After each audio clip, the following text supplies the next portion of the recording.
thank you for being here, Bassel. It's really great. Well, the kind of obvious question, or not obvious for me, I don't know, is why did you choose to be a coach? Because your history is so mixed of many things. Why did you choose to be a coach? Sure. It's a question that I contemplate a lot. And the truth of the matter is that I didn't start out wanting to be a coach. I always had a coach. I think throughout my career, there was only maybe 4 or 5 years that I operated without a coach. When you say you had a coach, did you have a mentor or literally like hired someone? No. Someone who is hired specifically to coach me. That's fascinating because coaching is to some degree a new trend, right? Yeah. And even though you look in your early 20s, I think you're a little older than that. So flattery will get you everywhere. But of course. That's the key to this podcast, flattery. So you, in your 30 years ago, you saw that you need a coach? Right. So actually, I had my first coach when I took my first CEO role. What was the industry or the field? Banking. So before I took my CEO role, I used to work for the World Bank, and I was in charge of opening new markets. One of them was Saudi Arabia, which I really enjoyed, and another one was Syria. And this is where I helped write the law for banking, law number 28, which the government passed almost verbatim. So we introduced modern banking to Syria, and I helped create the first bank, which is Bank of Syria and Overseas, when I was with the World Bank, and it became IFC's most profitable investment in the Middle East to date. Wow. And you did it, and you still thought, I need a coach, even though you're flying high. Absolutely. So at that stage, I was quite young, and I wasn't yet a CEO. And then I was tapped to become the CEO of the fourth bank. It was just a project that they wanted to hire someone for.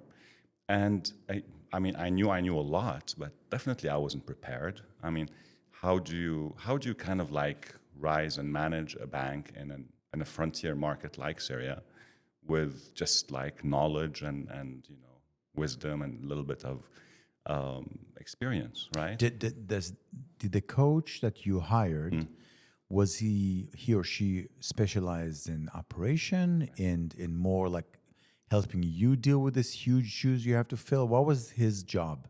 So the first coach I hired was a performance coach. And he specialized in working with executives. He had several CEOs working with him, but he specialized working with a lot of different executives. And he was actually, I never thought that whole profession existed at the time. So he was my introduction into coaching. And we had a very good relationship. I learned a lot from him over the first 3 years. And then I changed. And I felt I wanted something else. And that's when I joined YPO and started like going to the Harvard program and like, talking to people that had global experience rather than regional or local experience. Yeah. I want to step back for a second because Sure. it's really fascinating. If you're in sport, Right. It's obvious you're going to have a coach. Yeah. If your kid is 5 years old playing soccer with the local kids, there's a coach. There's one of the parents step up to be coach. So it's I never seen basketball, any sport team, even like the entry level without a coach, right? Absolutely. But when you go to business or you go to other areas, I taught at NYU for a while, and you say to them you need a coach, they hear it like, what, am I not good enough?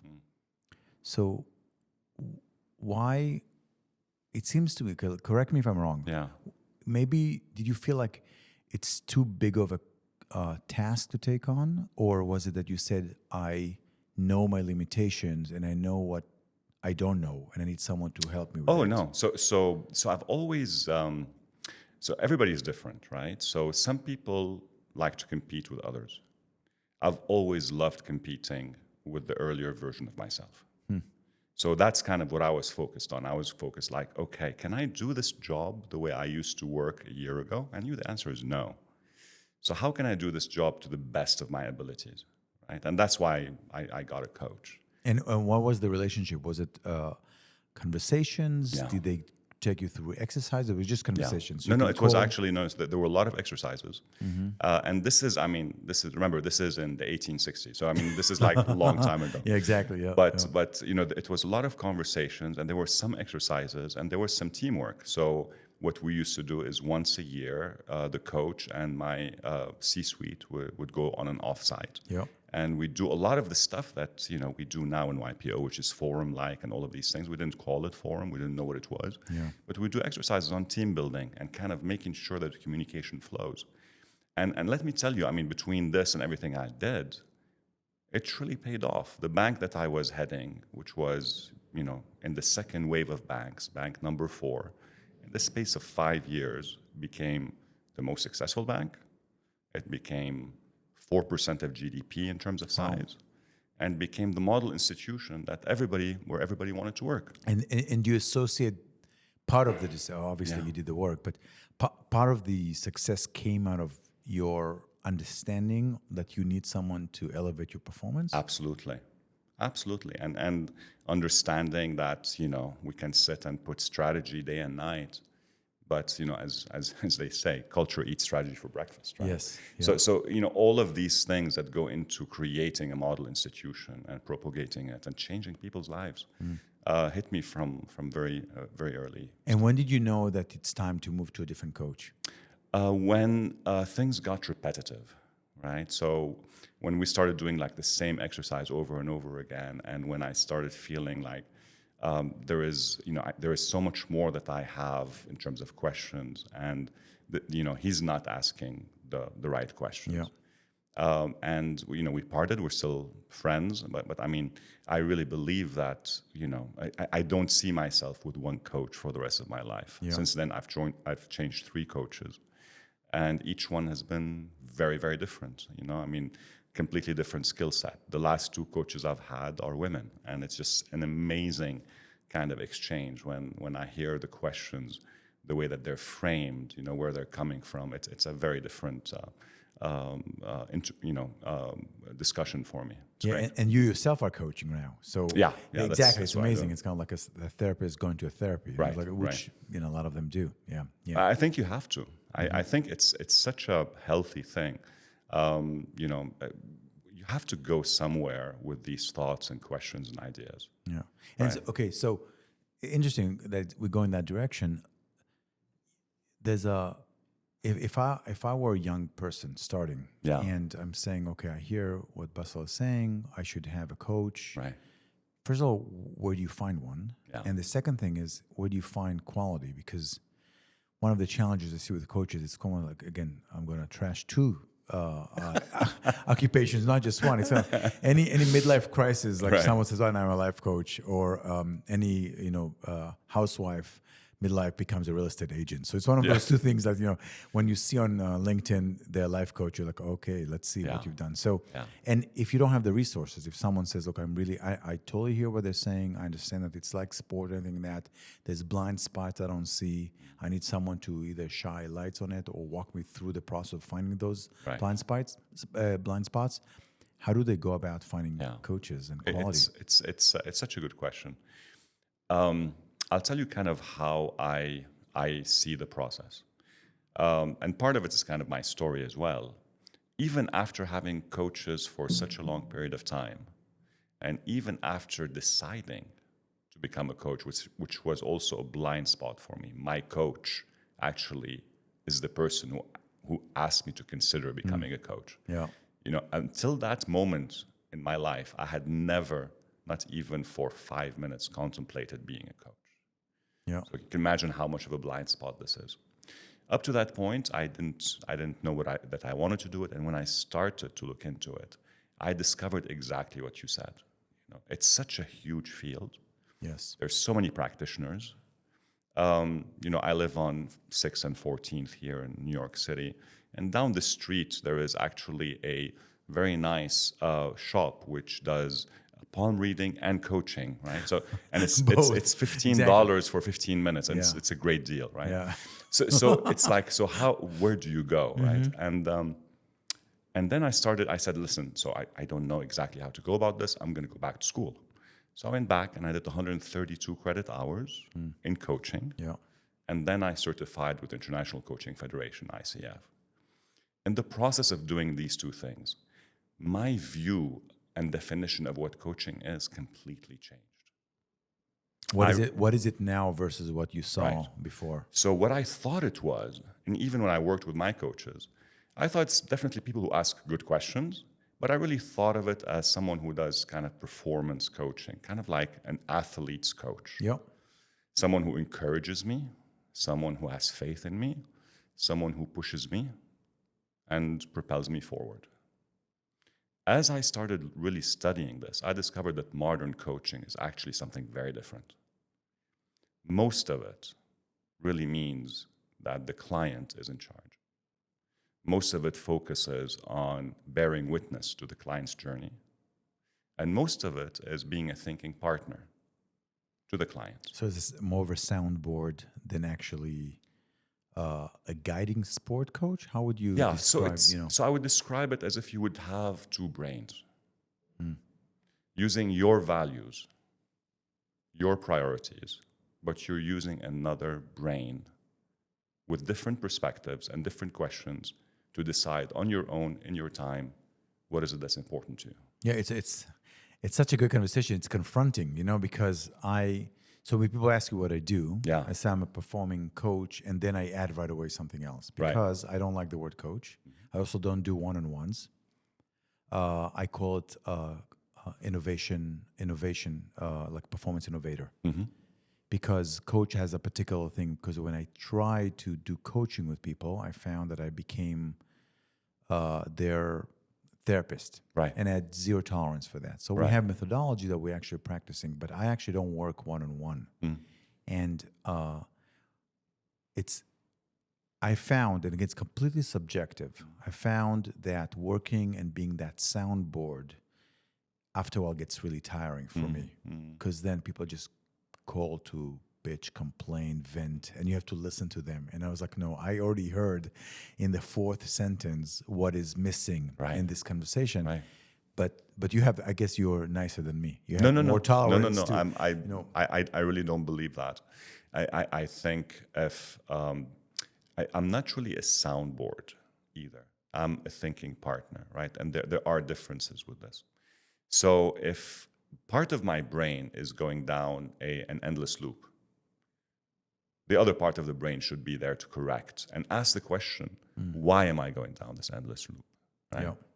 From a place of love, right? From a place of, real vulnerability and love and authenticity, not from a place of blame or hurt. And that's exactly what we do. We wonder with a real open heart, and we inquire as to what is going on in there.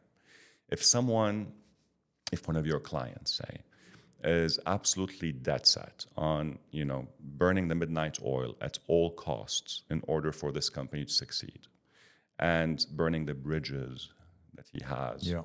with his stakeholders and maybe with his family, then the question is, why are we doing this? And if it is something that we are completely aware of and we know why we're doing it and this is our value, then that's absolutely fine. Yeah. So I love the ping pong here. Yeah. As a performance innovator, I many times could care less why you're doing it. I know because it's a particular program, right? Right. So I say, look, if you burn the bridges, it's not sustainable. So if I want to elevate your performance, Right.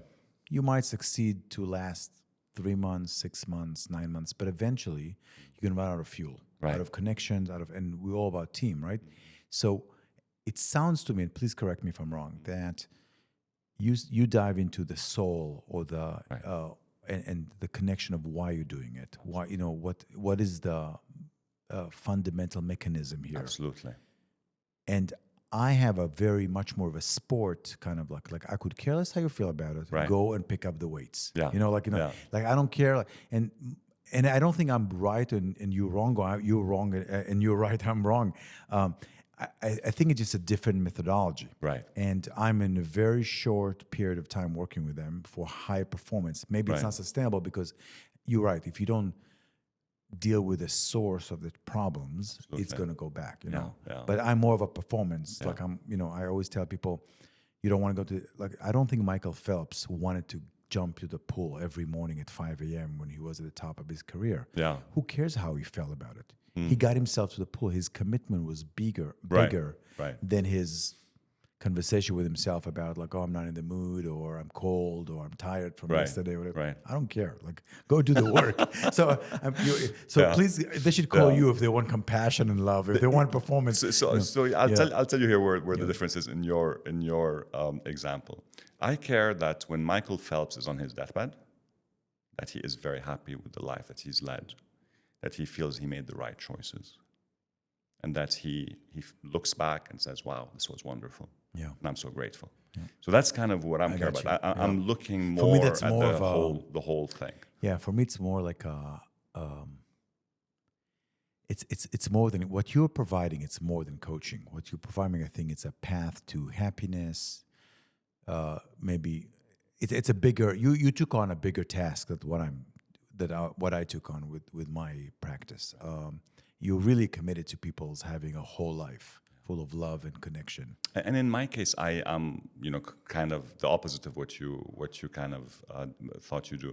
So I only work with one-on-one, right? I only work with CEOs because of all of the high performance and high responsibility, and the idea that for them to get it right, they want to fix every aspect of their lives, right? It's cool. Not if you're like an amazing leader, in the job, but you are very unhappy at home. It's very difficult to sustain that. Yep. It's really you got to figure out how. And I deal how with everything works. with cultures many times, Right. in the team, and not as much as the individual. Right, So it's a different path. Yeah. That's really cool. Very cool. Tell me, so you brought up that you built 2 banks in Syria, right? And when I looked at non-democracy leaders, Yeah. who do they go to? Right. And not even like I was always thinking about like who did Obama or Assad or whomever go to or Putin? I mean, put politics completely aside. Yeah. Who do they go to vent, to complain, or to get advice for? Well, I definitely did not want Assad to come to me. I mean, so again, so but I'm saying that's- I'm giving them an example of very very powerful people Yeah. who have very zero tolerance for someone who's not agreeing with them. That's what I don't even mean from a political perspective. I always wonder who is like. I know, for example, that I met someone who was very close to the King of Morocco, and he shared with me that he was trained by his father to always look for advice. Right. So sometimes there's something in the way you were raised that you say, yes, you are the most powerful by strength or by voting or whatever there is. Right. But you need someone to push back. Yeah. And I think that's something that is disappearing. I mean, let's throw everybody on the bus. Elon Musk, I think he's brilliant, right? Elon Musk, Sure is. vision and driven. And Absolutely. Very much so. And when I watch him, and I don't know him, when I watch him, I'm like, when was the last time he heard the word no? Or does he have a real board, like a real board that says you are wrong, this is the wrong direction? Or because the more powerful you are, the more you surround yourself with yes men. Right. And you have less and less tolerance to people saying to you, no, you're wrong. How do you, I mean, you deal with big CEOs, successful, powerful people. So not just politicians, but what do they do? So a lot of my clients actually, they come to me and they say, we want you to hold us accountable. We want to hear the word that you might be wrong. We want to hear a different perspective. Yeah. And do they actually mean it? They actually Because they might mean say, it. might say, look, mean I it. want that, but then you say something uncomfortable for them. Like, I actually don't like that guy anymore. Yeah. It's a great question. Maybe they don't mean it. I don't know. My style is very non-confrontational, right? I mean, I think a lot of people describe my style as they understand exactly what I say, but I speak softly. Right? So they're able to understand the message, and they understand that I'm pointing at a different perspective. But I'm not in your face kind of, you're an idiot, it's wrong. Yeah. No, I don't think any good coach, if they want to make true impact, don't call their clients idiots. Right. Because then it's like, it doesn't work. It just doesn't work. Yeah. But it's interesting. Where's the line? Because we know a lot of successful people. Sure. And a lot of them have that thing you spoke about in the beginning in your success, which is I realize there's things I know and the things I don't know. and I need help and support to keep on expanding what I know and get better what I'm up to. But there's a thin line there where you become very successful that you no longer, you think you have something special. Absolutely. And I felt that for sure. Yeah, and the question is, how do you work with people like that? And Yeah. and maybe they are so higher on their own success that they think they actually know everything. I don't know. It's just, Some people are not coachable. yeah. Some people are definitely not coachable, Yeah, right? I fire people right and left, and 20% of my programs sometimes too intense for them. So they come with excuses like, "Oh, I'm traveling too much." I'm like, "No, you're just too confronted because you're not willing to change. You say you want change, but you're not willing to do the work." Totally. And I think you got to be coachable.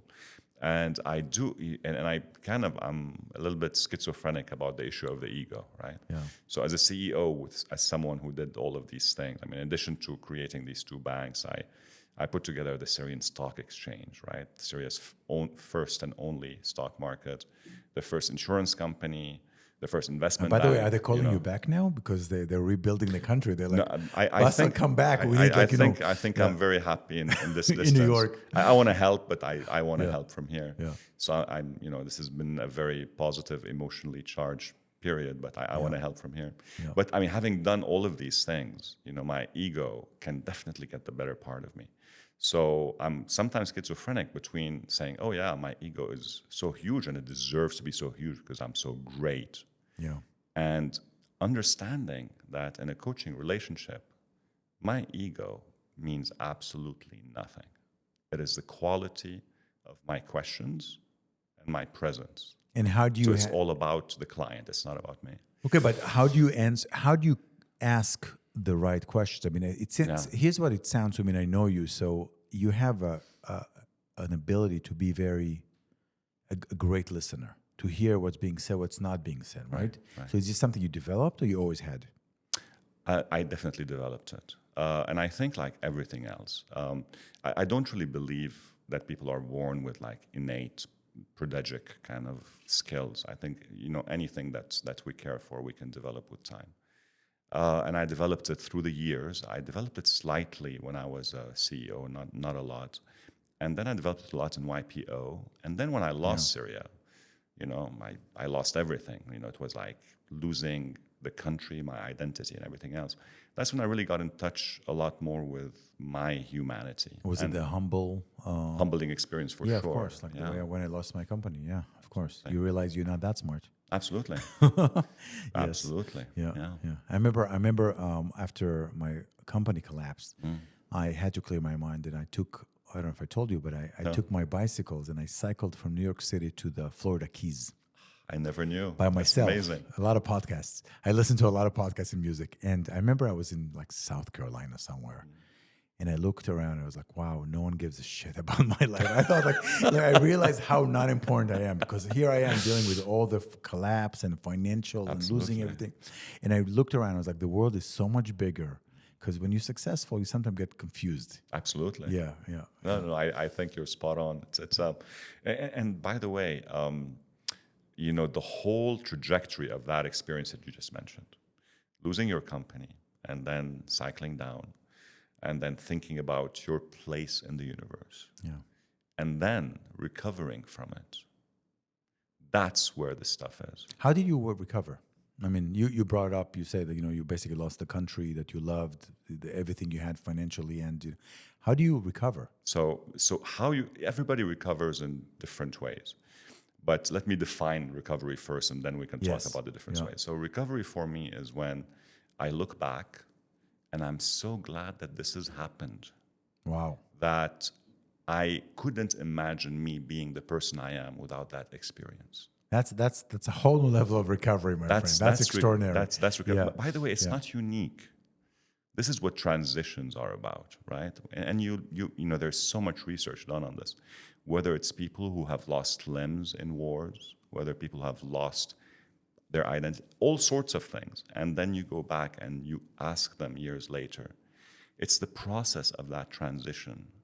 And they go back and say, well, I can't even see myself other than this. I'm so glad that this happened, because the person I am today is so different and so much better than that person. So definitely how we, recovering is very important. How we recover is another conversation which I will try to summarize in two ways. I think people recover by either floating or swimming, right?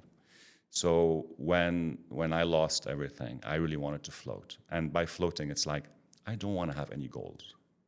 I don't want to have any targets. Were you just exhausted? Is that what it was? I Emotionally, was, physically, financially exhausted? It's beyond exhausted. I felt like the totality of being me has disappeared and something else needs to emerge. Yeah. So I had lost my identity. I had lost my country. I had lost everything that I identified with. And then, when you lose so much, and then the question is, okay, so how do you define yourself without these things? So it's kind of like a rebuilding process. And to rebuild and recover, I decided to float. I decided I don't want to have targets. I don't want to have goals.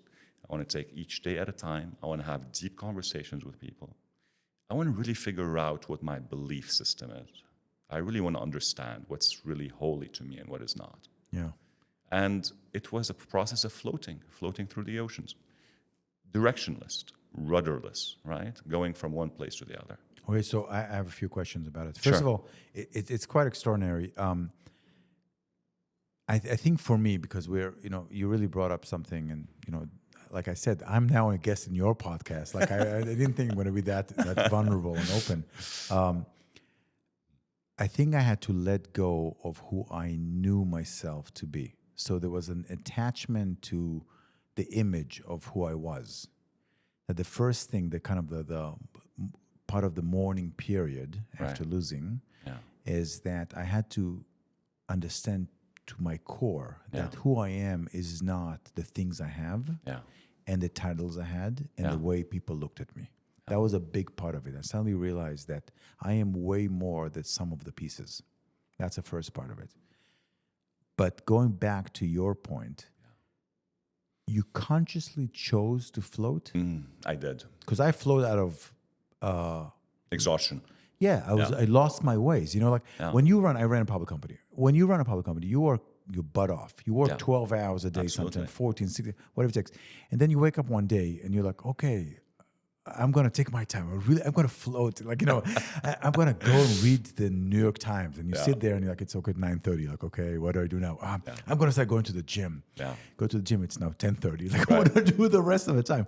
I was lost. I wasn't floating. So when you say floating, intentional floating, it's very intentional. Right? Very it's almost like a meditation space, or like, I don't know. It wasn't. I mean, you make it sound slightly positive, and some days it was.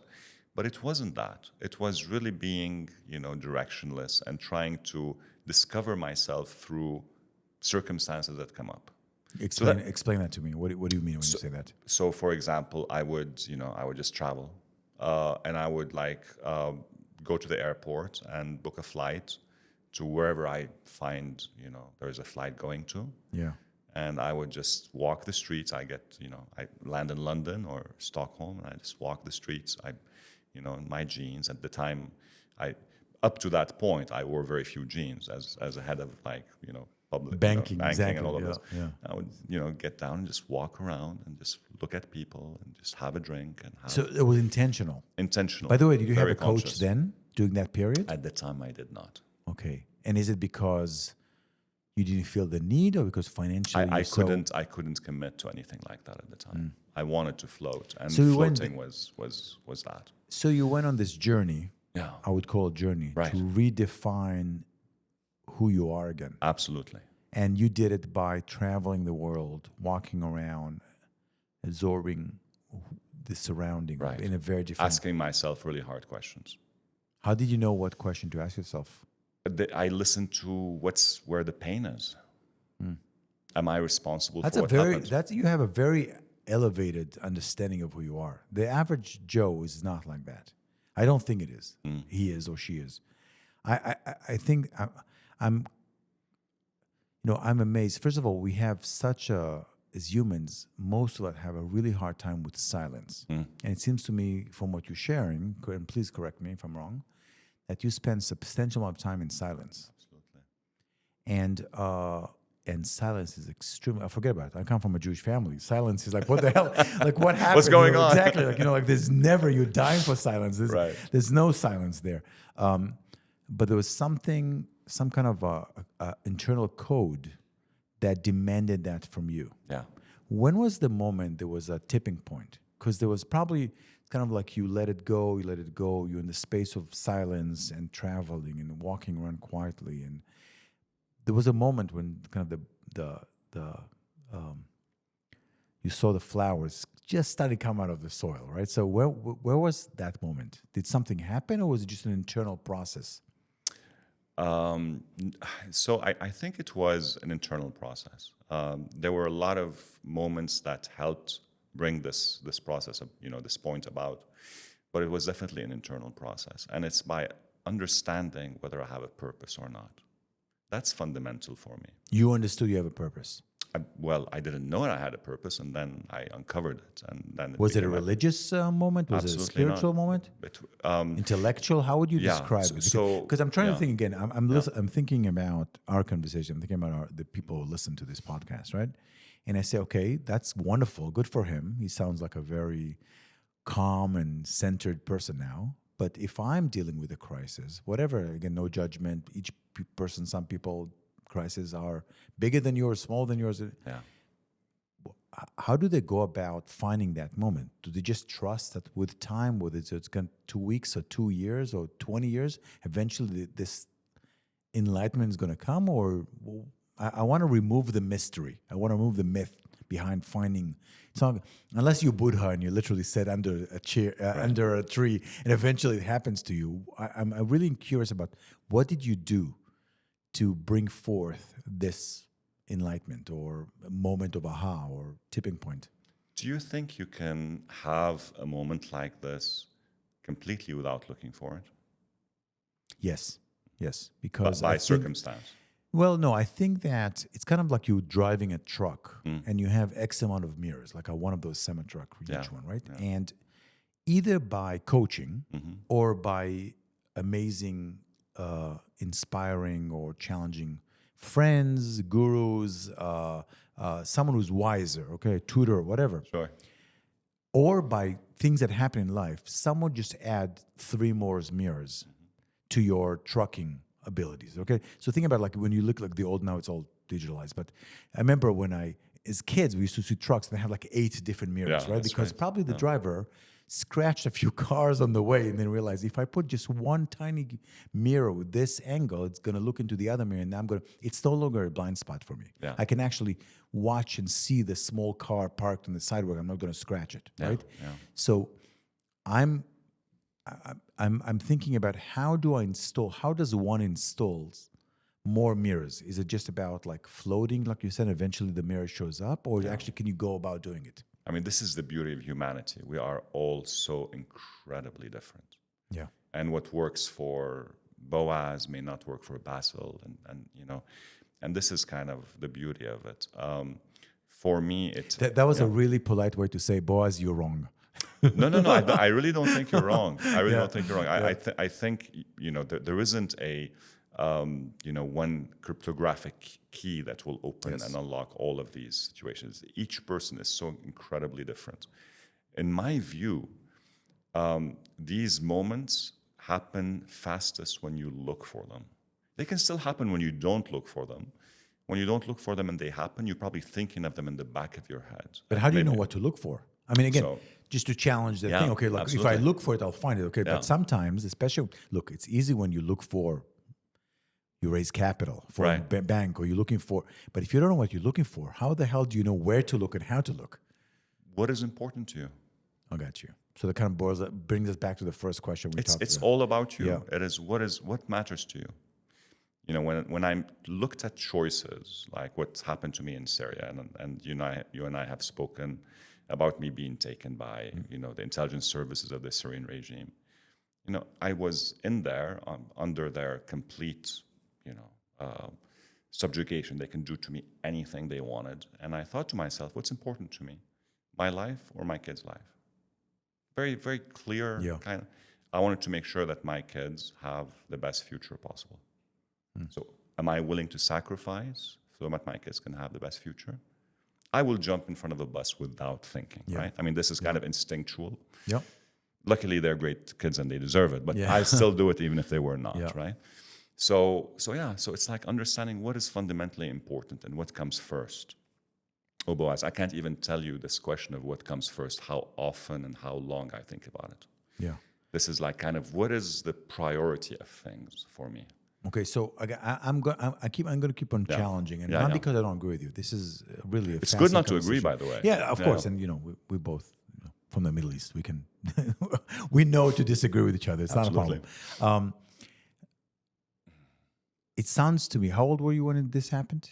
So I was 46. Okay, 46. So there's wisdom that accumulates over the years, right? If you were 22. Would you ask the same questions at that cell or wherever in that condition?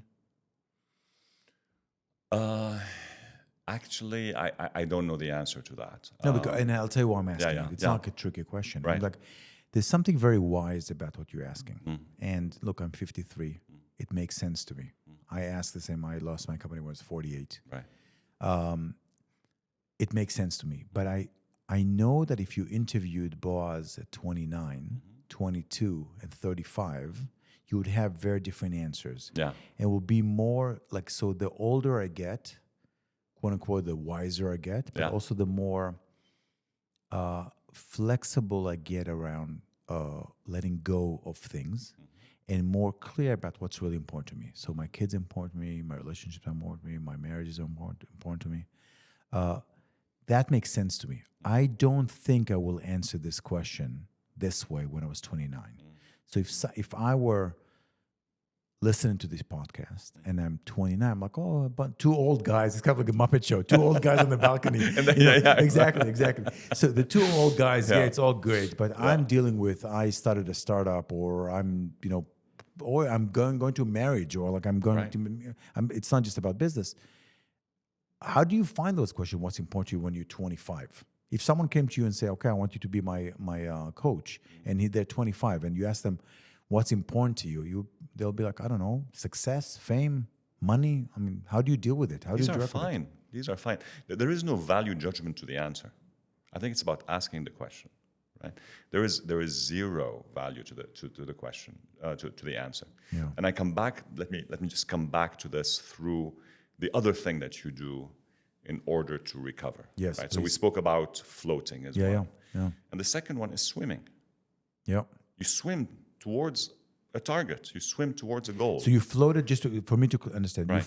You were floating until you found the target, and then you started floating swimming towards it? without any. But then the moment you started, you started swimming on it.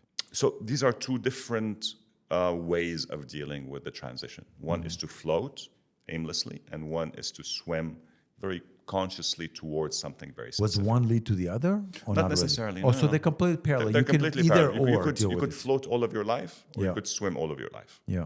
Right? And I honestly can't tell you which one trumps the other. There isn't a formula. You might swim to your target and be completely happy. You get there, fantastic, and then you decide you want to swim somewhere else. Yeah. This is kind of who you are and how you do it. You might float and get nowhere and be very happy. There isn't a formula there's no value judgment on this at all. Well, culturally, maybe there is, don't you think? If you grow up, I mean, if we but both live in New for me York. there isn't. Is what I'm for saying. you, exactly, for you. But again, for me there isn't, Yeah. and I don't think there is one way to do it and not the other. And you could rotate between floating and swimming, but I think fame and fortune are amazing. If this is your goal, there is nothing wrong with that. Yeah. And even when you're 53, and if this is your goal, that's completely fine. It's not, but thank you for asking. Because you're already famous, you're already fortunate, exactly. and you're good looking, so you have nothing to worry about. But it's, having these goals, there is absolutely nothing wrong with any goal that you want to have. And then the question is, how do you get there? So once I know that these are my priorities, then the question, how do I get there? Okay, can you coach someone if you disagree with their what's important to them? If you 100%. so okay, you can. So if I'm again, I'm 31, I come to you, Yeah. and I say, okay, please be my coach. Yeah. Here's the thing, and we have a conversation. You said to me, what's really important to you? Yeah. And I say money. I just want as much money. I want to be the richest person. You have no problem, coach. You're agnostic to my answer. You could just work with me through I the take process. your values. I got you. I adopt your Even though you values. know, because if I understood correctly, that money is not a true value. It's maybe a tool or an instrument to get to something. You're Right. still going to be relating to my answer as if it's my value? Absolutely. And we will find out through the coaching, why is it your value? Okay. Right? Got you. For sure. So you don't take it for granted. No, the we don't answer. You take say, any. So "Let's dive even in." if you say family is my value, Yeah. I want to know why is it your value, right? So this is kind of like the why behind anything. It's so important. You and I just spoke, recently. I can ask you what you do, and you can tell me very easily what you do. And Yeah. I can ask you how you do it, and you can tell me how you do it. Yes. When I ask you why do you do it, that's kind of where the fun is, right? Because that's where Apple is very different than another company, right? That's where the Wright brothers are very different than anybody else who tried. I mean, there was so much money being poured in for flight, Yeah. but the Wright brothers got it. It's like that, and there is a reason why these things don't happen in a vacuum. Because they were clear about why? Because they were clear about the why. Yeah. Because they were clear Okay, about so let's just pause on this one for a Yeah. second. I totally get what you're saying, and I agree with you because when one asks about why, it requires a proper answer and Yeah. a deep answer. So Right. people pause.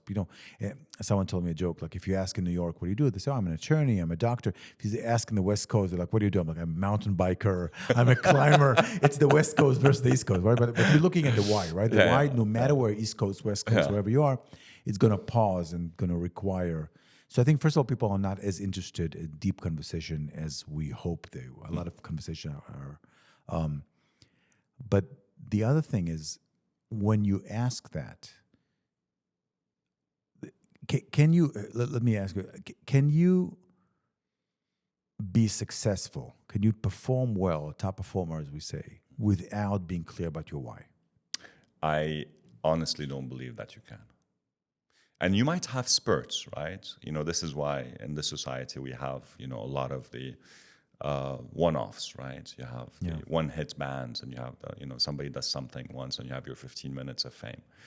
But unless you really know why you want to do this, it's very hard to do this over and over again. And Is it because it's like charging the battery, like the why charges who Absolutely. you are? Absolutely. I mean, on anything that you do, we're uncovering that, what you see in front of you is not actually the most important thing. There's something in the back. I mean, I just finished rereading for one of my clients, the Tony Schwartz book on time management, which has nothing to do with time, right? Yeah. It's like, you don't manage your time, manage your energy, manage the 4 energy sources that you have. And then time will absolutely be managed on its own. Yeah. Right? So when we're trying to think whether you're Michael Phelps, as you mentioned, or somebody else, why do you do this and how you do it?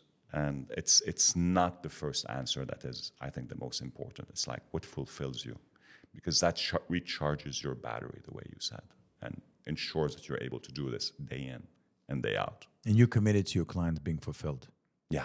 Because it's sustainable? Is that what it is? Absolutely. No, that's definitely a huge, huge part of it. And for me, it's like, I honestly feel I'm on the better side of the transaction with my client every day. Yeah. What fulfills you? The process of understanding someone else, another human. Yeah. And this process of, I mean, what's the name of this podcast? This unmask. Right. Yeah. The process of taking off the masks and seeing what's really beneath. For me, that's incredibly thrilling. Yeah. The reason I chose this name is because I met with so many people who have a myth about what it means to be successful. Right. They think that, like you have the kind of Donald Trump way of thinking, like if you read his books, or when I was young, I listened to him speaking at different events, it's all about like, oh, I'm so successful. And most of the people we talk to actually share about their failures. Right. And that you shared a huge personal failure. To some degree, it's failure. Well, Whether absolutely. it's your responsibility or not, I'm not. But the reality is you build all this. You came back from England, from London, back to Syria. You build those things, and there was a complete failure of everything you were building overnight, right? And that's what made you who you are. So one of the reasons we call it to unmask because there's a myth. Young people, and I think we should be much more fascinated by failure than being success. For sure. But as a culture, it's very hard. You know, I had this like fantasies creating a weekend called The Failure. You know, like let's just talk about because I love it. Yeah. But the question: how many people are going to register to that weekend? You'll have one. Exactly, You'll have one okay. at least. One you know, to exactly absolutely. 999 people to go. That For sure. I mean, when I ran the bank in Syria, right, it was the most successful, the everything, and I learned so much during this process. And then the civil war started, and we had sanctions, and we went as a bank from having 143 correspondent banks to 2. Wow. And we had a bank run. Right? I learned more in the first 6 months of the Civil War than I did in 20 years of finance. I learned because of all of these things. Right? Yeah. So it is a failure of the system, right? Which I learned from. Which you in the middle of it. You in the eye of the storm. Yeah. Absolutely. So this is where kind of the best learning happens. This is kind of when we lose our minds and everything, but this is kind of where the best things happen as well. And it's great because perspective gives you that. But in the moment when you're in the middle of the story, it doesn't feel like fun. It doesn't. But looking back, you say, "Wow, that really altered my." I got very clear about the why after that, right? For you, and it doesn't feel like fun, but if you're able to observe yourself during this time, you learn so much about who you are as a person and who you want to be. Great. Okay, so just last question. Sure. I promise you. My pleasure. We'll see. Maybe we'll keep on going. It's an open ending. You work with and you worked with very, very successful people. Would you say there's something that, if you look at successful, and again, success can be extremely happy with their families. Right. It can be very successful businesses. Family. I know you work a lot with family businesses. Right. Is there a thread through them? Can you point to a common thing that you see successful doing or sharing? Each one is so successful in a different way, exactly like you said. But there is one common thread. There might be many that I don't see, but there is one that I do see. Each one wants to improve. So it's that hunger to get better. It's whether that it's a hunger sport to get or- better. It's like, where am I today and where do I want to be tomorrow, right? And it's like this kind of persistence that I want to get better. And by the way, they start in very different places. Some of them are family businesses. Yeah. So they were not responsible for creating the empire, and now they've inherited it. And others are like, they're the first generation who have done this. And others they're the first people to have listed nobody else has gone public around them, right? Yeah. So it's like all sorts of different experiences, but all of them are thinking of the same question: how do I improve? It's again, we deal a lot in this conversation with thin lines. Yeah, Because I know many people that I love it. from the outside looks like they want to get better, Yeah, but they actually just want to get more. It's a very different space. It might look even the same. I met numerous people right. who have this hole in their stomach. Doesn't matter how much they're going to get. They always want the bigger yacht, even now the bigger yacht, and then the bigger. It's not just the BMW now; it's the Mercedes, and it's not a Mercedes; it's the Maybach, and it's not the Maybach; it's the Rolls Royce, and it's never satisfied. It's like this endless pit. And one can look from the outside and say, "Oh, they want to get better," but you're speaking about something very different, right? It's not about more. What is it about? It is about getting better. So, this whole. When I say somebody is a coach and is thinking partnership has to be built. So definitely, I don't take every client I meet, right? And it's not because they're not good. Most of the clients that I meet they can afford you, right? It's not about they're successful people. They're amazing, right? Yeah. But it's got to be a fit, right? And a fit where I can be effective and they can feel a change. And I have a program where they go through different things as they get to the moonshot thinking, and they can go anywhere that they choose that they want to go. but there's got to be a fit. So someone who is thinking of this, hedonistic treadmill that I want more and I want more. The question again is a simple one. Why? Yeah. Right? It's why. And if the why satisfies me, honestly, whether he or she wants 50 yachts, that's fine, as long as the why is clear. Yeah. And if the why is self-deceptive, I will call the shot and ask them about it too. Right? I want to know the real why. That for me is very important. And if there is then a fit, I don't have an issue with it. Yeah. There's nothing wrong with wanting to accumulate more, right? The question is why. Yeah. Is it something that happened during your childhood that made you feel like you're less and now you want more? Or is it that you want to have a transformational life for the next generation?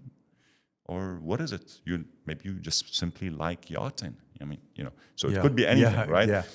So understanding the why, what drives us is fundamental. Well, I know why I'm going to listen to this podcast again, because this has been a really amazing conversation. So, Bassel, I really thank you. It's really been extraordinary. It's an honor and a privilege, someone so wise, to have you with us. And thank you for coming. Boaz, what a pleasure. I enjoy seeing you socially. I'm so glad to see you like this, and I really loved your questions. I think you're a great interviewer. Thank you very much. Thank you. Playbook. So top performers know that they cannot take everything on at the same time. They choose a very specific thing they want to master, or at least get better at before they move to the next thing. So we all have fantasies. We all have, I'm going to be much thinner, in better shape. I'm going to be a business successful, and all those are fine. But what happens is when you take on too many things, it lives in the world of inspiration or fantasy, and then you run out of juice quite fast. You get exhausted, you're experiencing too many failures, and therefore you stop doing the work. So the top performer, I work with so many top performers, and top performers will take one thing and just one thing only and say, for the next month, I'm going to focus on only this. It doesn't mean you're not going to do the other things. You're going to keep on doing the things you're doing, but you're going to say, I'm going to increase my performance in that specific area for the next 3 weeks. That's it. And then put it aside and then take something on, different one, for 3 weeks. Here's what happens to the original. So let's say we worked on something for 3 weeks and you get much better at it. You get results. You're focusing. Next 3 weeks, let's just say, I'm going to return every person who reaches out to me within 2 hours. And you only do that for 3 weeks. And that's what you do. And then you take something else. What happens in the second round, you don't drop the first one, because it becomes part of your nature. For 3 weeks, what you did is you made sure anyone who reaches out to you, you get back to them in 2 hours. Now you take on something completely different, but you already got results from the first one. So as time progresses, you accumulate more and more habits of top performers, and eventually the entire world of habits becomes top performance with results. That's a playbook.